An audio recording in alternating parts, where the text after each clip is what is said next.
Hi friends, welcome back to Spoonful. My name is Lauren and today we are going to break down 5 pounds of cranberry in 2 of my favorite ways.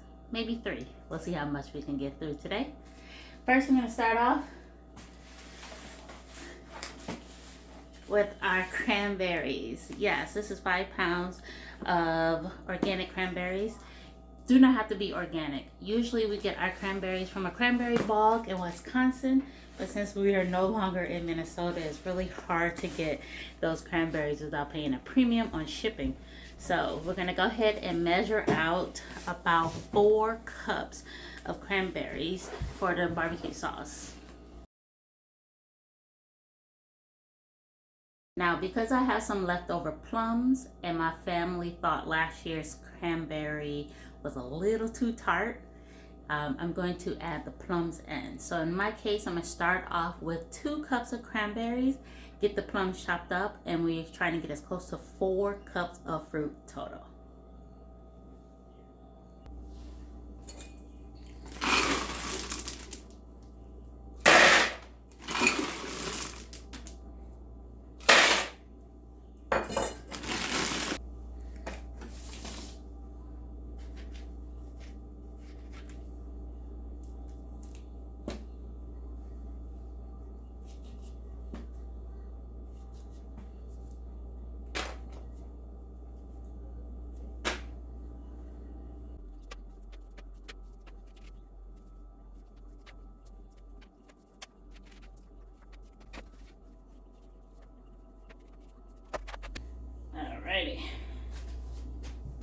Alright, so the next thing we're going to do is get all the seasoning together that makes this taste like barbecue sauce. For those that are new around here, my husband cannot contain tomatoes. He has an allergy to nightshades. So I have been making homemade barbecue sauce for a few years now so that he can still have that wonderful taste throughout the year and yet not consume tomatoes, which most barbecue sauces are made out of. So in this container is 4 bay leaves and 2 cups of brown sugar. You can mix it brown sugar, white sugar. It doesn't matter what the ratio is as long as it's a sweetener of choice. You can add honey if you want. It can burn very easily. So I tend to start off with the brown sugar. So to this, we're going to do a tablespoon of cumin, garlic powder, onion powder, and a half tablespoon of ground ginger, salt and pepper to taste. Now I happen to have this Merlot salt. It tastes like wine. Or has like Merlot wine flavoring to it. It is delicious on steaks, and it is going to be delicious in this barbecue sauce. I got this from Badia, which is a Hispanic seasoning company, and it's awesome. So it's salt, so it's still salty, so I'm not going to add any extra salt any other time until the very end, and that'll be plain salt, like sea salt. But during the cooking process, we're going to try this Merlot again this time. And then ground black pepper.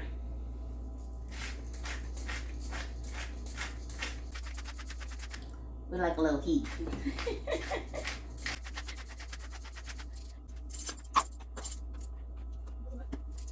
So for you guys, how much do you guys really love barbecue sauce? What is your family's favorite condiment? I think barbecue sauce is probably my family's favorite. My son, he likes ketchup, but he is not a huge fan of it. He can literally go without ketchup. Now, honey mustard, I do have a honey mustard lover on my hands. My son loves honey mustard. I blame that on my mother because she's a big mustard fan. And so, I guess with mustard seeds, I need to learn how to make my own honey mustard to prevent from having to constantly buy it with all the extra additives a country loves to add to food. I have about 1 3/4 cup of apple cider vinegar in here. And then I'm going to add 2 tablespoons of soy sauce and a tablespoon of Worcestershire sauce.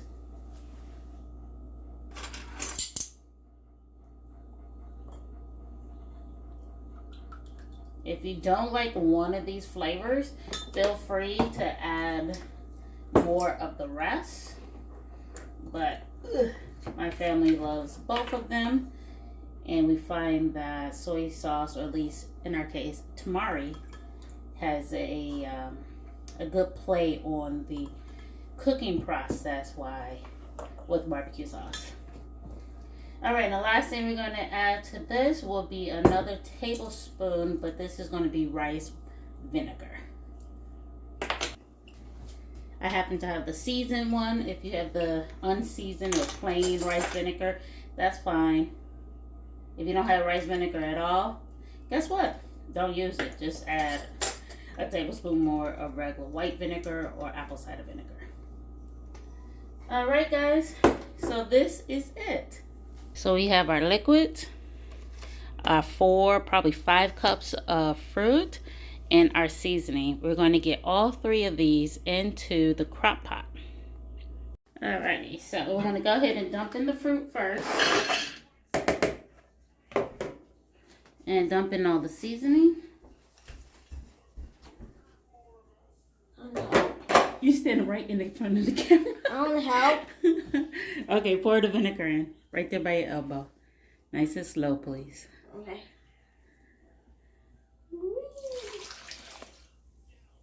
Alright. Now we got to get a big spoon to stir. I'm going to put my pencil down so it don't fall away.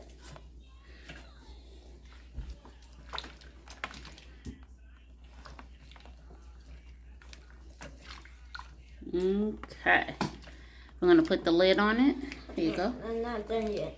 Oh, you're not done yet? Oh, don't mash it. The cooking process will do that, okay? Okay. And so I'm going to turn it on low. And we're going to go.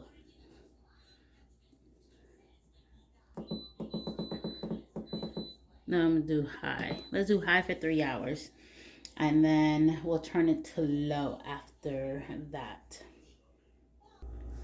So the next thing I'm going to do is get the kitchen cleaned up, and I'm going to pull out 6 quart jars, and I'm going to start the process of making cranberry juice. All right, guys, so we're all set up. Jars are washed. I just have them dripping here. And we're going to go ahead and put 1 cup of cranberries per jar.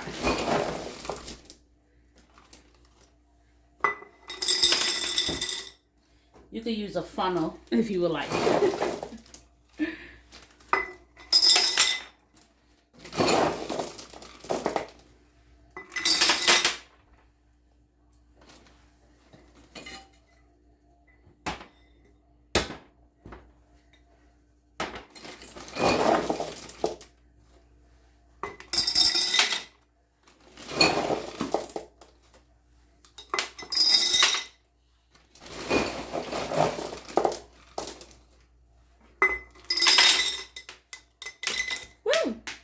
Mine all over the place.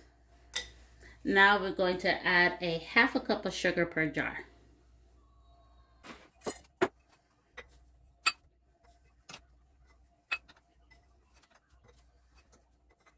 Okay, so next we're going to do is just fill it up with filtered water. I'm using room temperature.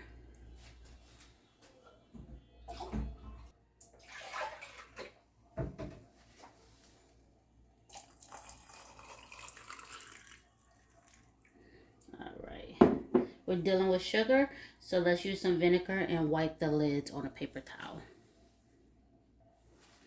The vinegar is not going to get into the jar and make it taste funny. We're just trying to make sure the sugar crystals don't get in the way between the jar lid and the actual jar.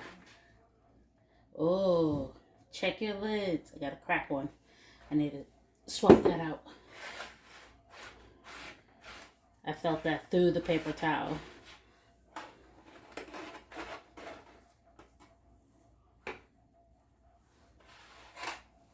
All right, let's put some lids and rings on it and get it ready for the canner.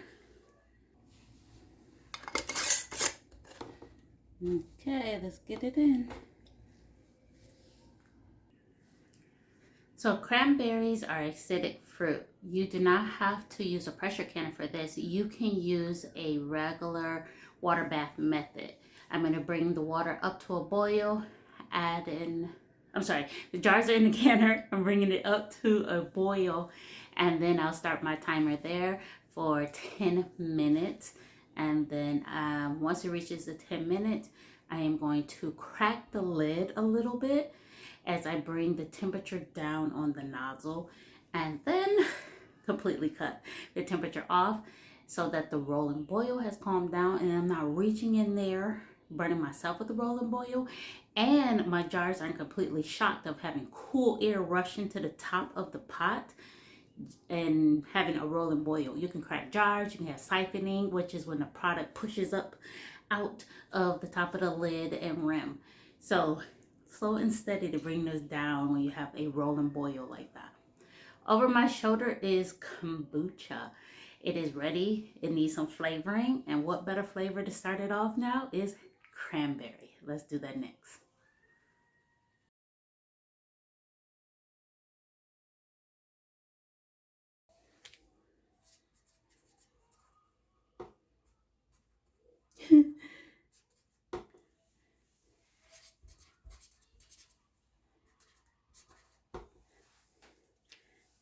Not the best marker, but I can still read it.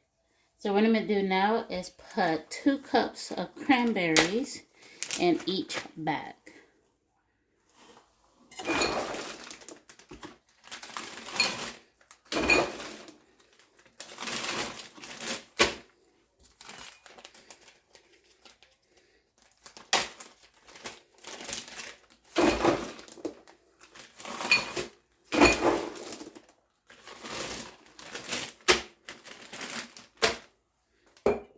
That's for the future. So it doesn't matter if I'm making a smoothie or if I'm making kombucha. The blender is very helpful in breaking up these cranberries. I'm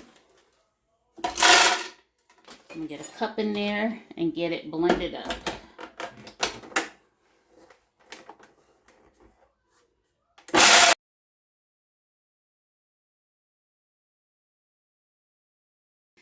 All right, so let's dump this into a half-gallon jar.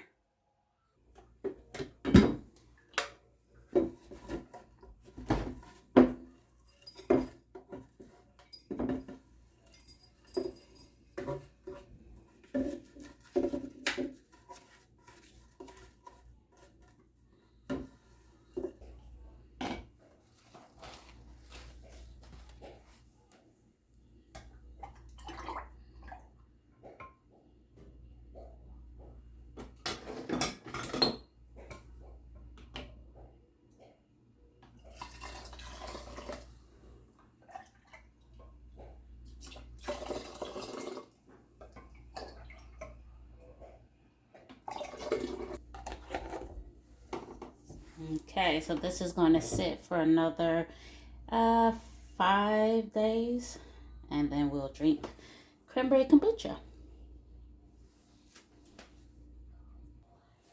When my family hears the blender, they automatically assume I'm making a smoothie. So why not? That is another thing that we'll do with the frozen cranberries I just placed in a plastic bag is a smoothie. So I'll go ahead and show you one of our favorites. Very simple. It's about a half a cup of cranberries, or a cup if you need to double it.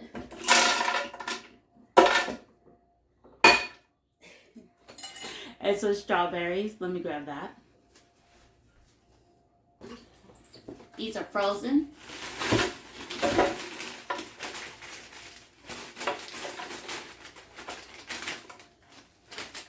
We picked these strawberries ourselves May 2024. So you will see these a lot as I film what we're eating in 2025, January and February. So, in this case, this bag is done. If you really like it creamy, go ahead and add a banana. If you want, you can do banana and milk. In my case, I'm gonna do a splash of pineapple juice and water.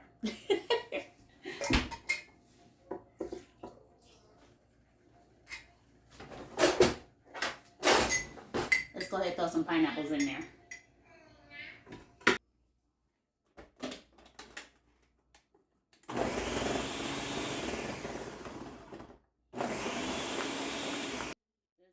No, you gotta go see it in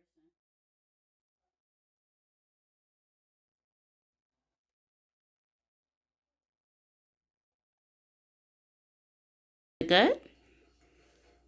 What does it taste like? Cranberry. And what else? Sugar. And sugar? There's strawberry and pineapple in there. So I'm gonna go take my husband his, and then we'll check in on the barbecue sauce. Alrighty, it is done. Hey! I was gonna open it. You don't need the oven mitt. So if you have an immersion blender, this will be an excellent time to use it. We don't. The black part is hot, but so we're going to empty the contents into the blender.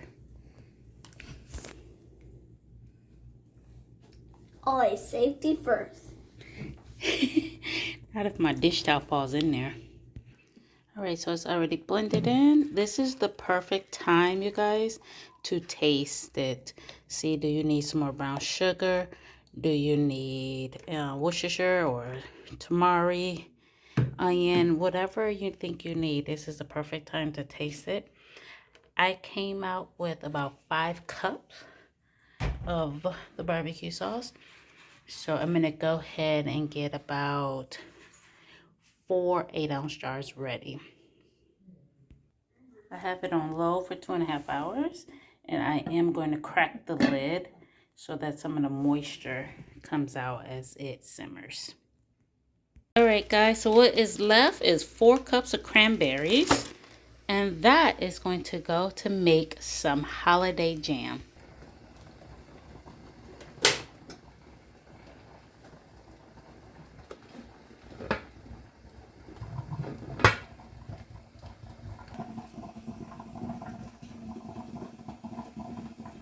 I hope you guys could see how thick the barbecue sauce is, and it's hot. So of course when it cools down, it'll thicken some more. So right now I'm going to go ahead and get this jarred up. And a little bit that's left over, I'll put in the fridge when it cools.